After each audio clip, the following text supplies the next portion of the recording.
Bueno, muchas gracias. Queremos agradecer la visita de Gustavo Lins Ribeiro, el doctor Gustavo Lins Ribeiro, aquí en la Escuela de Antropología e Historia del Norte de México. El doctor ha sido muy amable en estar en varios eventos en esta escuela y queremos aprovechar su presencia para hacer esta entrevista, a la cual le agradecemos mucho. Es un gusto estar aquí. Gracias. Pues las preguntas que le haremos están en el sentido de ser preguntas generales para que usted se sienta cómodo en expandir cualquier tema que quisiera. La primera pregunta que le haría es, ¿a qué se refiere cuando habla de diversidad epistémica como proyecto universal de la antropología? Esta es una idea que usted aborda en el libro sobre antropologías del mundo y quisiera si puede profundizar un poco sobre eso. Sí.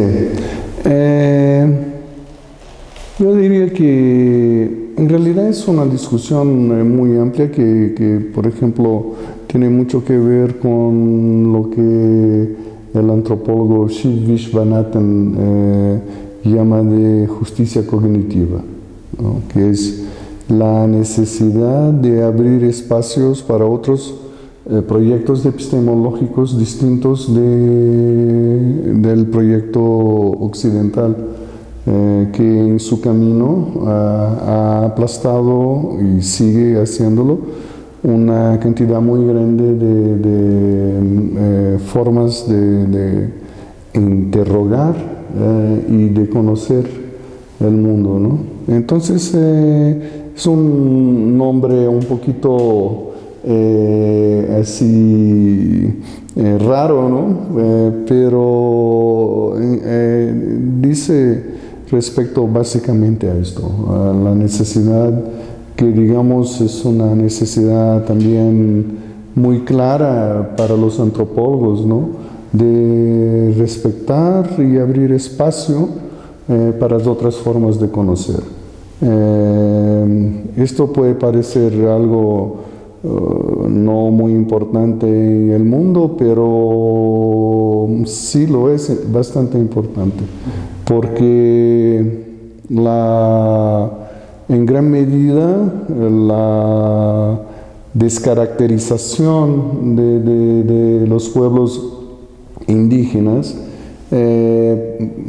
pasa mucho por la subordinación de su propio conocimiento a otras formas y por una especie de humillación, ¿no? Que pasa por la lengua, pasa por transformar sus maneras de percibir el mundo natural y social como algo mágico o mítico, ¿no? Entonces sí es muy importante. Además hay una otra cuestión que también, al menos desde la década de 50, con un texto de Claude Lévi-Strauss, que es un clásico de la antropología, que se llama Raza y Cultura, que está muy claro, no que antes no estuviera, pero ese texto es un texto muy brillante y lo hace claro que la diversidad cultural, la diversidad de conocimientos, la diversidad de miradas hacia el mundo es un gran patrimonio de la humanidad, ¿no? En el sentido de que nos permite ver distintas cuestiones por distintos ángulos y quién sabe, por ahí poder encontrar soluciones innovadoras, ¿no? Entonces, además, también yo diría que, y esto tiene un interés más importante para nosotros en América Latina, que tiene también que ver con una especie de reducción de la curiosidad, ¿no?, académica, por la eficacia y casi la dominación totalizante de la agenda anglosajona, ¿no?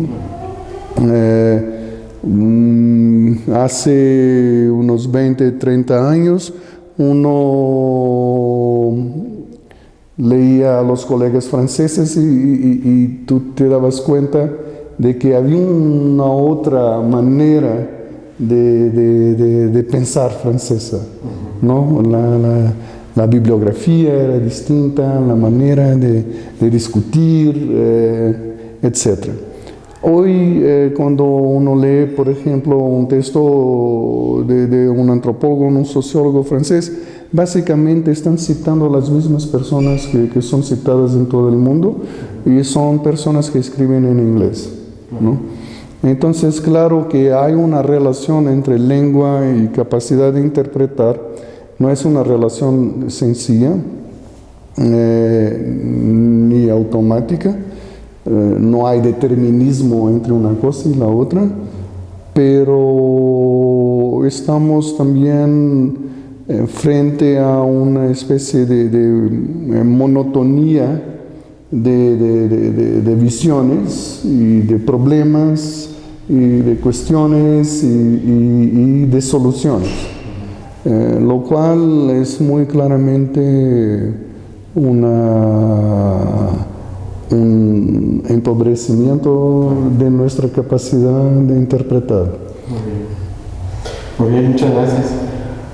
Evidentemente el tema de la globalización, y como usted le llama la globalización desde abajo, ha sido uno de sus temas fundamentales de estudio. En este sentido, más que preguntarle si la etnografía tiene un valor para analizar las dinámicas y transformaciones sociales que implica la globalización desde abajo, me gustaría preguntarle cuáles son esos aspectos en concreto que la etnografía se hace valiosa para los antropólogos. Sí. Mire, yo tengo la tentación de decir que existe tantas definiciones de etnografía cuanto antropólogos, ¿no? Pues la etnografía es una de las cosas que nosotros más discutimos y es canónica en nuestra disciplina, desde el famoso libro de Bronislaw Malinowski, Los Argonautas del Pacífico Occidental. No que no se hiciera etnografía anteriormente, ¿no? Pero el libro de Malinowski es como... Hay un consenso alrededor de que este libro es el que marca, ¿no?, una especie de adhesión colectiva a este método, que es una palabra que yo creo reduce mucho lo que es la etnografía, porque la etnografía es mucho más que un método, ¿no? Es una manera de estar y vivir con otros, ¿no? Entonces no es como, por eso es tan difícil, y a los estudiantes algunas veces les causa un poco de ansiedad cuando uno dice, mira, etnografía no se enseña, ¿no? Se hace, porque no es solamente un método, es una experiencia vivida. Y esta experiencia vivida, ella es reveladora de muchos aspectos de la realidad, de acuerdo con la perspectiva de los agentes que uno está interesado en comprender, ¿no? Y esto se debe a dos procesos y también son experiencias subjetivas y objetivas al mismo tiempo, que yo llamo de extrañamiento y descotidianizar, ¿no? No voy a entrar en los detalles de lo que es eso, pero la pérdida del cotidiano que implica la etnografía hace con que el investigador necesite reubicarse en otro universo semántico, social, cultural, político, económico, y esto al mismo tiempo que perturba al propio investigador, y por eso lo hace más alerta de varias de las características estructurales de la vida, de lo que en antropología también se reduce llamado de los nativos. También perturba la vida de los propios actores, ¿no? Entonces hay una especie de dialéctica que se genera con la presencia de una otra persona. Pues nosotros somos personas, obviamente. Entonces, ¿qué es lo que revela la etnografía que otras cosas no revelan? Es justamente en este espacio de disonancia y consonancia, ¿no? Se revela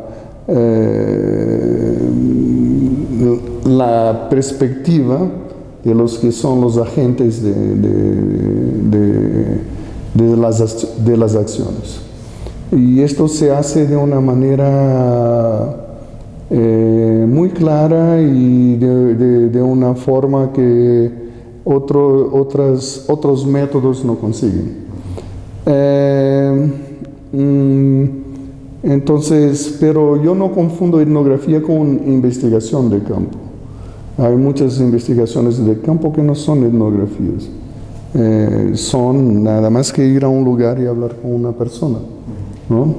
La etnografía supone esta exposición del ego del investigador a un otro ambiente en el sentido totalizante de la palabra ambiente, social y natural y construido, por supuesto.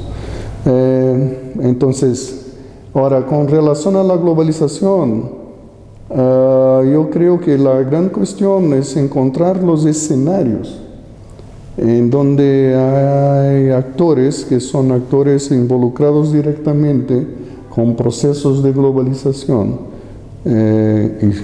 hay N procesos de globalización, y hacer la investigación etnográfica con ellos, ¿no? Por lo general vas a encontrar la misma eficacia de la etnografía que en otros lugares, ¿no? Por ejemplo, en el trabajo que hice sobre el Banco Mundial, que tú te das cuenta que por más altamente especializada que sea la persona, porque son todos PhDs en economía, formada en grandes universidades anglosajonas, la mayoría, Ivy League, ¿no? Por más que sean una especie de élite intelectual y económica, porque por supuesto también ganan muy bien, tienen características muy similares a cualquier migrante, ¿no? Como persona, ¿no? Y como necesidades organizacionales de sus nuevas, de su nueva estructura de trabajo, etc. Entonces, sí, a veces es muy difícil de hacerlo porque tú simplemente no puedes vivir con la gente, ¿no? Yo creo que por eso el modelo clásico es el malinovskiano, porque implica en ese traslado, que es un traslado geográfico, social, cultural y simbólico, porque tú también estás cambiando tu universo de percepción, y una exposición totalizante del investigador, especialmente del cuerpo del investigador, ¿no?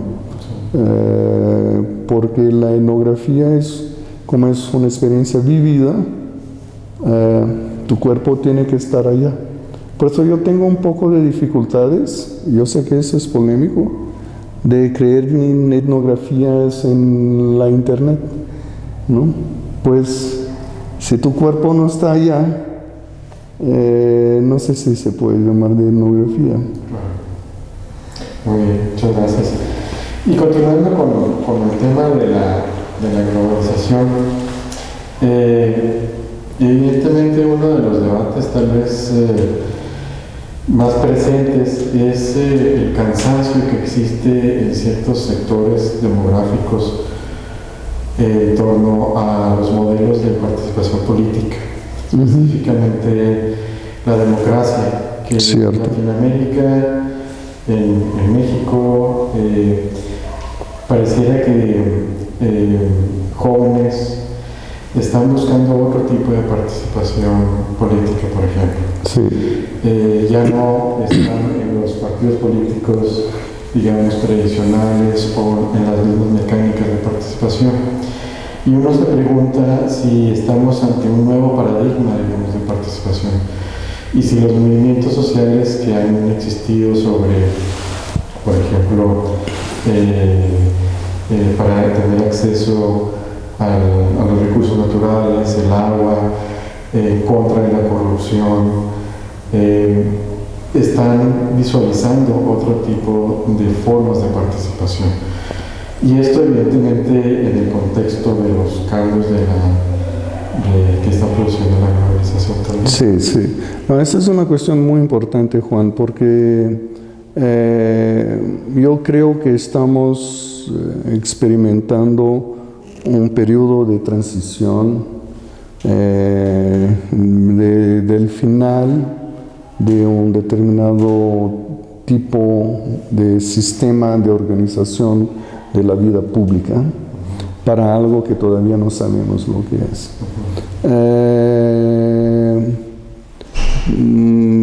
Hay una crisis generalizada en lo que nosotros llamamos democracia, ¿no?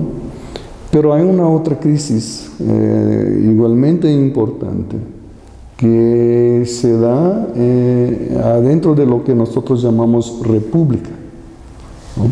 Estas dos crisis están produciendo un momento de mucha ansiedad, justamente porque no se sabe para dónde se va, ¿no?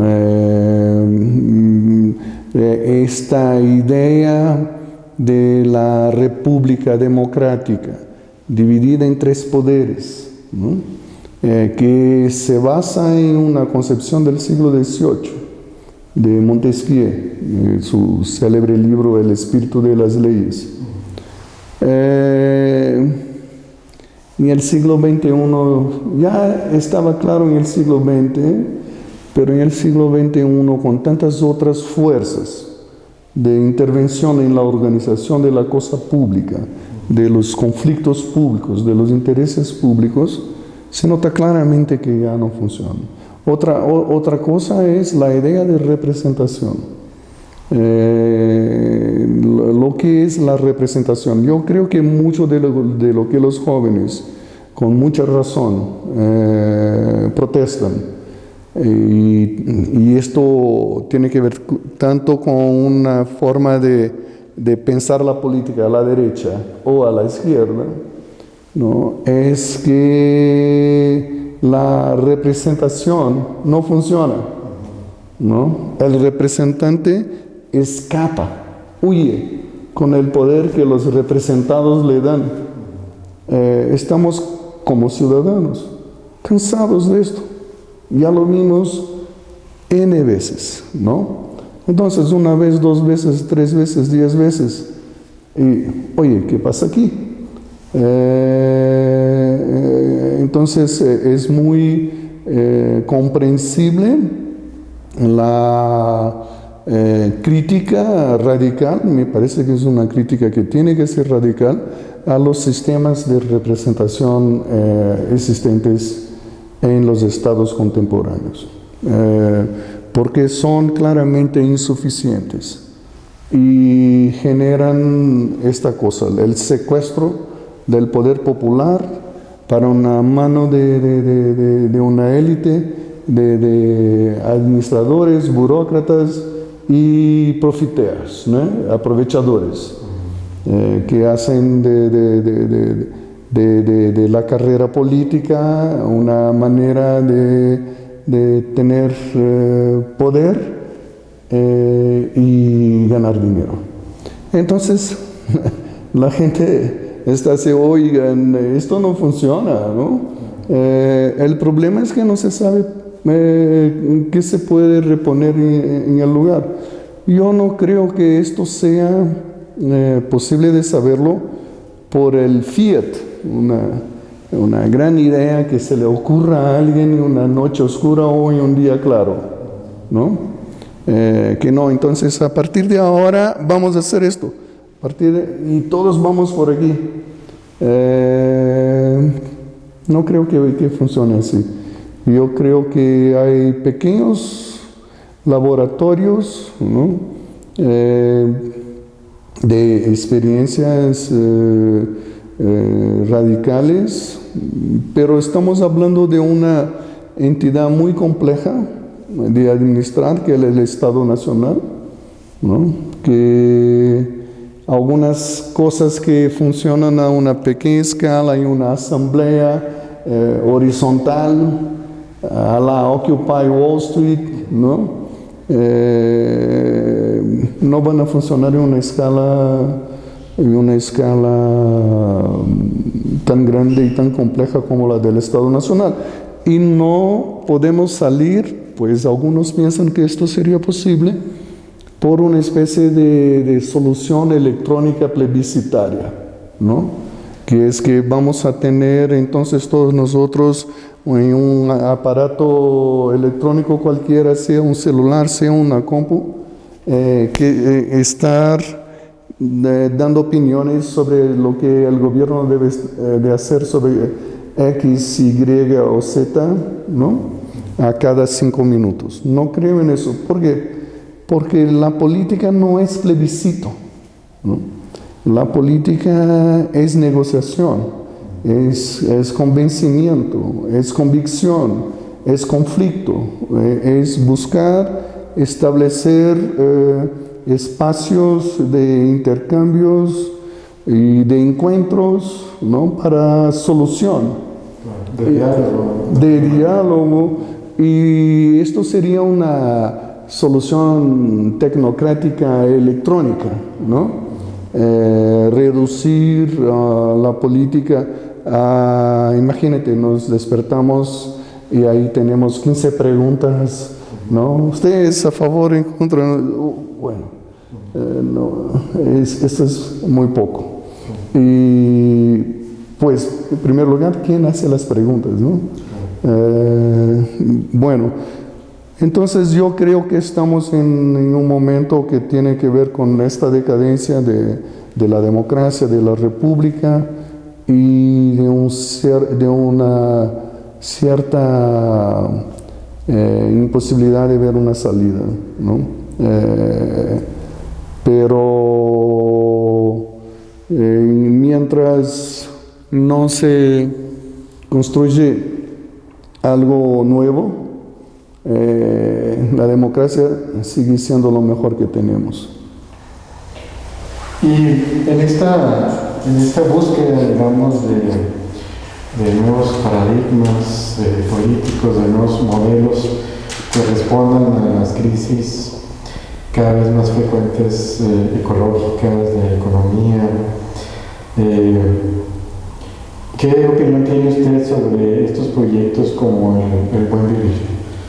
O que está, digamos, el Buen Vivir como un proyecto intelectual, o como que se asume como una plataforma en donde diversas posiciones están siendo articuladas para vivir de otra manera. Cierto. Otro tipo de economía, con otro tipo de relación con la naturaleza, con la relación entre los humanos. ¿Usted cree que sean viables este tipo de proyectos? Mire, yo creo que la cuestión es que hay una cuestión histórica, en primer lugar, después una cuestión sociológica. La cuestión histórica es la siguiente: el buen vivir bien, Ecuador, Bolivia, significa un rescate histórico del poder de agencia de los pueblos indígenas de los Andes. Y esto por sí mismo ya es una victoria impresionante adentro del sistema republicano de poder, ¿no? Porque como nosotros sabemos, tanto la nueva constitución ecuatoriana cuanto la nueva constitución boliviana son altamente influenciadas por estas concepciones, que son concepciones indígenas, de lo que es el destino, ¿no? De lo que es la buena vida. Pues finalmente de eso se trata. Entonces, tenemos que empezar con eso. Incluso hablando de pluralismo epistémico, es una victoria del pluralismo epistémico, pero también significa y muestra una cierta dificultad de vivir con el pluralismo epistémico. ¿Por qué? Porque es muy difícil y esa es una tendencia que mucha gente en la izquierda lo tiene, de transformar esto en un modelo y trasladarlo para otras partes. E incluso porque sería una especie de imperialismo andino, ¿no? Para hablarlo de una manera un poco irónica.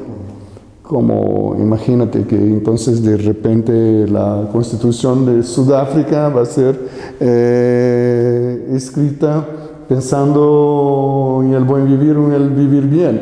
¿Por qué? ¿No? Pero entonces yo creo que un gran problema es cuando nosotros transformamos las cosas en modelos y queremos aplicarlas de forma automática y acrítica en contextos distintos. Y esto genera siempre ruidos, tensiones, conflictos y cosas raras, ¿no? Pero internamente a los dos países, Ecuador y Bolivia, siguen las contradicciones típicas también del desarrollismo, ¿no? Pues son dos países que dependen del extractivismo mineral, perdón, uno del petróleo, el otro de gas y de estaño. Que no estoy muy bien con esa tos, pero y esto es una fuente de ingreso fundamental para la economía nacional, ¿no? Entonces muchas de estas prácticas, que son prácticas que no tienen nada que ver con el buen vivir o el vivir bien, que son eminentemente destruidoras de la naturaleza o de Pachamama, lo que queramos llamar, siguen ocurriendo en Ecuador y Bolivia, ¿no? Entonces, lo que muestra, incluso en el escenario que sería el más favorable, que sería el boliviano, la dificultad de implantar un modelo 100% nuevo cuando el contexto más amplio es un contexto desfavorable, ¿no? Entonces no vamos a tener salidas fáciles para esto, porque supondría también una serie de cambios en el capitalismo globalizado, ¿no? Que están lejos de acontecer por ahora. Y ahora para ir un poco a la discusión en ámbitos más locales, aquí en Chihuahua y en general, pues en el norte de México y en México en general, tenemos una dependencia todavía hacia pues, los modelos, digamos, del neoliberalismo, pues ya un poco viejos, ¿no? Sigue habiendo, digamos, una apuesta por parte de los gobiernos hacia la industria de la manufactura. Específicamente las maquilas aquí en Chihuahua son una fuente